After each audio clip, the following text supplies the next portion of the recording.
بسم اللہ الرحمن الرحیم۔ السلام علیکم ناظرین، آپ کا میزبان علی حسین اسکائی نیوز کے ساتھ ایک بار پھر سے حاضر ہوں۔ بڑی عدالت سپریم کورٹ آف پاکستان، بڑا فیصلہ اور ایک اور جمعہ۔ آج پھر جمعہ، پھر بڑی عدالت کا کمرہ نمبر 1 میں بڑا فیصلہ، اور پھر وہی لوگ جن کی لگ گئی وہ ہیں پی ڈی ایم کے۔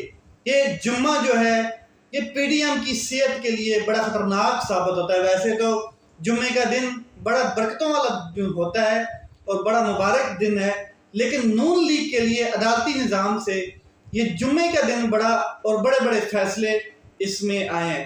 آج پھر ایک فیصلہ آیا ہے۔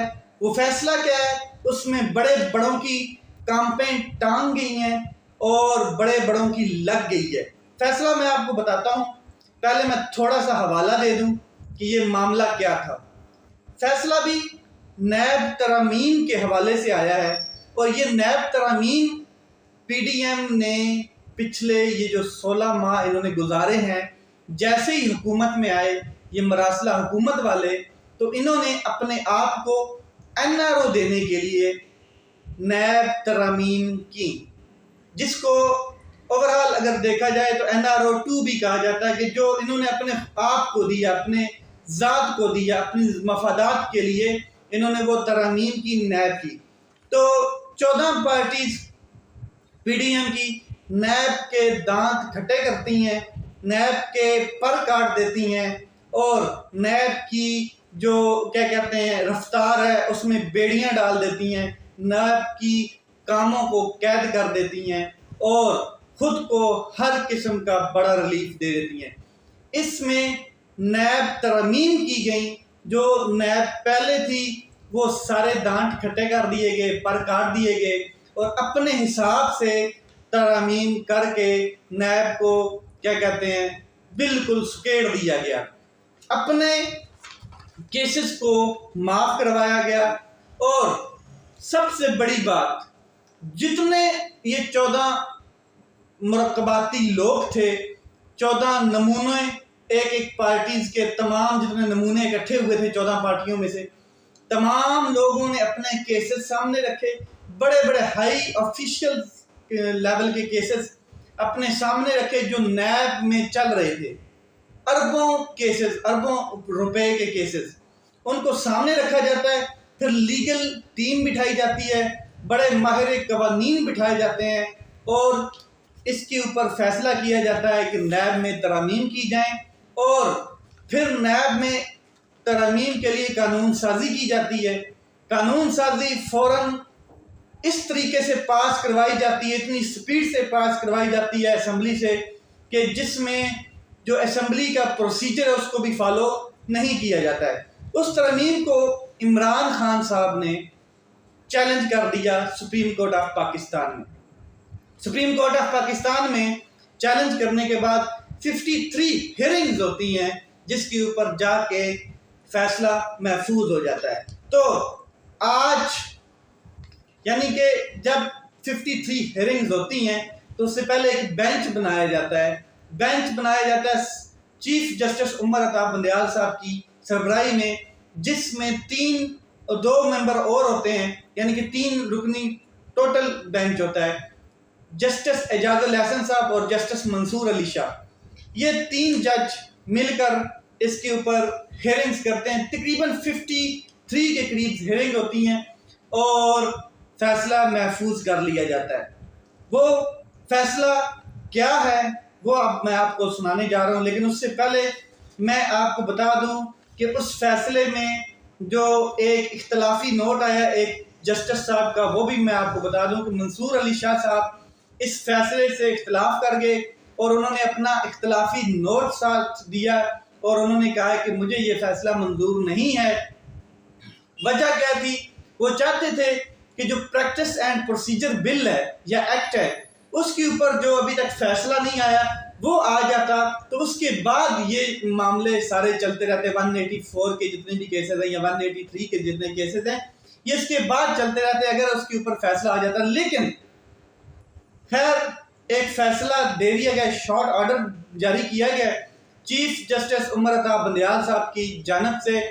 آخری الوداعی کیس، آخری مقدمہ تھا، آخری فیصلہ سنا دیا انہوں نے، اور اس کے بعد ان کے پاس کوئی مقدمہ نہیں ہے۔ باقی آگے کیا کہتے ہیں، ان کا آج آخری دن ہے، کل وہ جو ہے وہ ریٹائرڈ ہو رہے ہیں، اور اس کے بعد قاضی فائز عیسیٰ صاحب اپنا حلف اٹھا لیں گے۔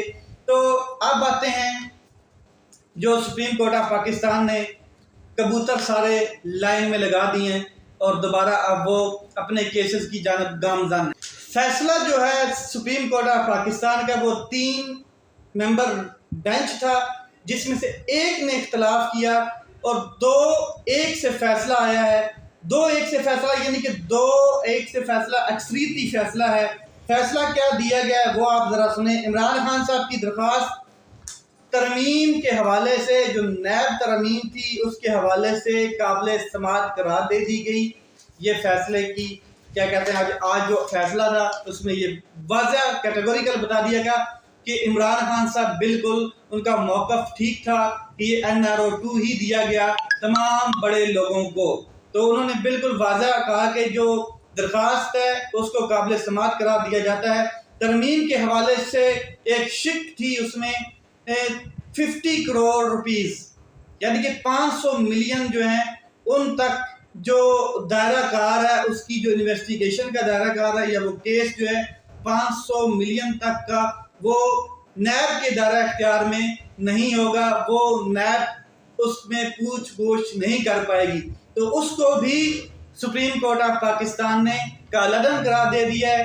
تمام معاملات اس ترمیم کی وجہ سے ابھی تک واپس ہوئے ہیں، جو جتنے بھی مقدمات، جتنے بھی معاملات اس ترمیم کی وجہ سے واپس ہوئے ہیں نیب عدالتوں سے یا پھر کسی بھی دوسری عدالت سے، وہ سارے کے سارے مقدمات کو بحال کرنے کا حکم دے دیا گیا ہے۔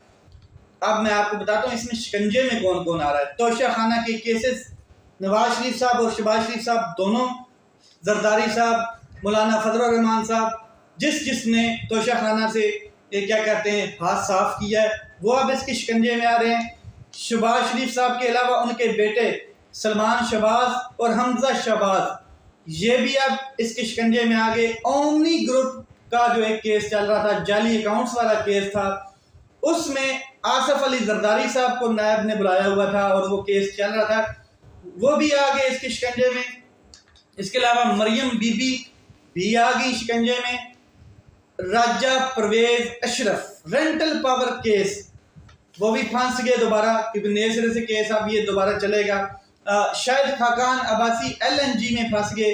اس کے علاوہ خواجہ سعد رفیق اور سلمان رفیق دونوں بھائی دوبارہ گھس گئے۔ رمضان شوگر مل کا جو کیس تھا وہ بھی چل رہا تھا نیب میں، وہ بھی دوبارہ ری اوپن ہوگا۔ اس کے علاوہ اربوں روپے کی کرپشنز کے اور کیسز تھے، یہ تمام کے تمام بحال کرنے کا حکم دے دیا گیا ہے، اور اس میں اسحاق ڈار صاحب بھی سر فہرست ہیں۔ عوامی عہدوں پر بیٹھے تمام افراد، ان کے مقدمات بھی سارے کے سارے بحال کیے جاتے ہیں۔ 7 دنوں کے اندر تمام کیسز متعلقہ عدالتوں کو بھیجے جائیں۔ سپریم کورٹ آف پاکستان نے بڑا کیٹیگوریکل کہہ دیا ہے، اور تمام ریکارڈ اور ثبوتوں کے ساتھ یہ تمام جتنے مقدمات ہیں یہ متعلقہ عدالتوں کو 7 دن کے اندر بھیجے جائیں۔ آگے وہ کہتے ہیں کہ پلی بارگینز کی جو شک تھی اس کو بھی کالعدم قرار دیا جاتا ہے۔ اس کے علاوہ احتساب عدالتوں کے نیب ترمیم کی روشنی میں دیے گئے تمام احکامات کالعدم قرار دیے جاتے ہیں۔ کوئی بھی آرڈر ہے جو وہ دیا گیا احتساب عدالت کی جانب سے تو وہ کالعدم قرار دیا جاتا ہے، یعنی کہ تمام احکامات جو ہیں وہ فنش کر دیے جاتے ہیں، فارغ کر دیے جاتے ہیں۔ کوئی بھی اگر کسی عدالت نے احکام یا آرڈر جاری کیا ہے، تمام تحقیقات اور انکوائریاں بحال کی جاتی ہیں، اور اس کو کیا کہتے ہیں ایک تاریخ دی جاتی ہے، جو یعنی کہ 7 دن کے اندر ایک تاریخ دی گئی ہے، اور اس کو بحال بھی کیا جاتا ہے۔ منصور علی شاہ صاحب جو ہیں انہوں نے اختلاف کیا، وہ یہ تھا کہ جو پریکٹس اینڈ پروسیجر بل ہے یا ایکٹ ہے اس کو پہلے اس کے اوپر فیصلہ ہو جانا چاہیے تھا، پھر جا کے یہ فیصلہ آتا نیب ترمیم والا۔ تو میں آپ کو بتا دوں کہ پریکٹس اینڈ پروسیجر بل جو ہے اس کو بھی اگلے ہفتے میں سماعت کے لیے مقرر کر دیا گیا ہے۔ اس کے اوپر 8 رکنی بینچ، لارجر بینچ پہلے ہی ہیئرنگ کر رہا تھا، لیکن اب چیف جسٹس عمر عطا بندیال صاحب ریٹائرڈ ہو جاتے ہیں تو پھر قاضی فائز عیسیٰ صاحب آتے ہیں، تو 8 رکنی لارجر بینچ جو ہے وہ کمپلیٹ نہیں ہوتا ہے۔ اور جو مین چیز ہے وہ یہ کہ قاضی فائز عیسیٰ صاحب جو ہیں وہ یہ بھی کہہ سکتے ہیں کہ اس کے اوپر نیا ایک فل کورٹ بنایا جا سکتا ہے، جس کی کیا کہتے ہیں اسپیکولیشنز جاری ہیں اور اسپیکولیٹ کیا جا رہا ہے کہ ہو سکتا ہے کہ فل کورٹ بنا دیا جائے۔ اب قاضی فائز عیسیٰ صاحب جو ہیں یہ باعث بھی ہو چکے ہیں ان کے کنڈکٹ کے اوپر۔ پہلے ہی نون لیگ نے بڑے واویلے کھڑے کیے ہوئے ہیں کہ جیسے کئی دفعہ یہ کہا گیا ہے کہ دنیا ساری حضرت عیسیٰ علیہ السلام کا انتظار کر رہی ہے اور مسلم لیگ نون ساری جو ہے وہ قاضی فائز عیسیٰ کا کیا کہتے ہیں انتظار کر رہی ہے۔ تو اندازہ لگا لیں کہ پہلے سے ہی چیف جسٹس آف پاکستان باعث کر دیے گئے ہیں، اب بھی تک انہوں نے حلف نہیں لیا اور چارج نہیں لیا۔ یہ تو وقت بتائے گا کہ اس جو کیس ہے اس کو کس طرف لے کے جایا جاتا ہے، پریکٹس اینڈ پروسیجر بل کو۔ سب سے بڑی بات دوسری، اس حوالے سے جو نون لیگ کے اندر ایک کیا کہتے ہیں افواہیں چل رہی ہیں، جو اب کا فیصلہ آیا، آج کا فیصلہ، جمعے کا فیصلہ، وہ یہ ہے کہ اس کے ریویو میں جائیں گے، اپیل میں جائیں گے، اور اپیل میں جب جایا جائے گا نون لیگ یا پی ڈی ایم، تو میں آپ کو بتا دوں کہ اس ٹائم قاضی فائز عیسیٰ صاحب ہوں گے۔ اب دیکھنا یہ ہے کہ قاضی فائز عیسیٰ صاحب پورے کے پورے فیصلے کو سسپینڈ کر دیتے ہیں یا پھر اسی کو برقرار کیا جاتا ہے۔ اور جو لیگل کمیونٹی ہے، جو بڑے وکلاء ہیں، جو بڑے قانون دان ہیں، وہ یہ کہتے ہیں کہ اگر پریکٹس اینڈ پروسیجر بل کو ایکسیپٹ کر بھی لیا جاتا ہے، اس کے اوپر فیصلہ آ بھی جاتا ہے، تو پچھلے جتنے بھی 100 موٹر کیسز ہیں ان کو کیا کہتے ہیں ریجیکٹ نہیں کیا جا سکتا، ان کے فیصلوں کو ختم نہیں کیا جا سکتا۔ تو یہ بہت بڑا مطلب کہ ایک ایشو ہے، تو اس کے اوپر لگتا نہیں ہے کہ نون لیگ کو کامیابی حاصل ہوگی۔ خیر، اس ٹائم پاکستان تحریک انصاف اور پاکستان تحریک انصاف کے چیئرمین عمران خان صاحب کا جو موقف ہے وہ جیت چکا ہے۔ وہ جیتا اس لیے ہے کہ وہ جانتے تھے کہ NRO 2 جو ہے وہ نواز شریف، آصف علی زرداری اور مولانا فضل الرحمان نے اپنے آپ کو دیا ہے، جو یہ عمران خان صاحب سے مانگتے تھے۔ لیٹس سی آگے کیا ہوتا ہے، نیا چیف جسٹس کیا کرتا ہے اور ملکی حالات اور عدالتی نظام کے حالات کس طرف جاتے ہیں۔ یہ کل سے کام شروع ہو جائے گا۔ اپنا خیال رکھیں، اپنے بھائی کے اس چینل کا خیال رکھیں۔ پاکستان زندہ باد۔